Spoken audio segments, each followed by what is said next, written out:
in this lecture we are going to see how they evolved.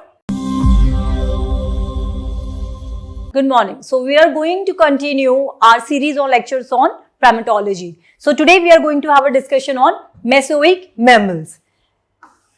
So Mesozoic period is very important for us, and in this lecture we are going to see how they evolved in Mesozoic era in the form of early mammals and their various types. Okay, so in this lecture we are going to talk about this. So during most of the Mesozoic, reptiles were dominant land vertebrates. So क्या हुआ कि Mesozoic period में ये जो ये क्या हुआ, reptiles जो थे वो डोमिनेंट थे. So into a variety of ecological niche which including aerial and marine habitats. The most famous were the dinosaurs.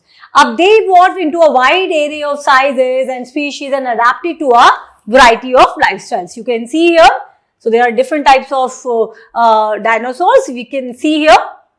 So this is a dinosaur timeline, which it's just simply you can understand little bit. Okay. So this is dinosaurs, mammals evolved, Triassic period, then the birds evolved, Jurassic period, this is the Cretaceous period, dinosaur go extinct. So यहाँ से dinosaur extinct होते चले गए, and here we can see the different mammals, right? So Triassic period events, so reptiles further radiate, first dinosaurs, first egg laying mammals is there.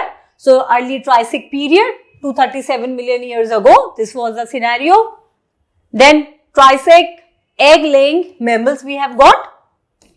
So before understanding early egg-laying mammals, we need to have the classification of mammals and understand the difference between them. Okay. So what is the difference between them? So Triassic mammal.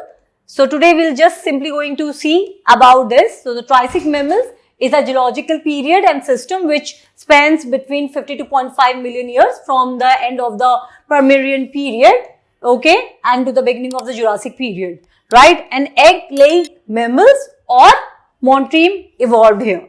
Now, this particular point we are going to have a discussion tomorrow, that how egg-laying mammals or monotremes evolved here. So, in that, in next lecture we are going to discuss about this. Thank you.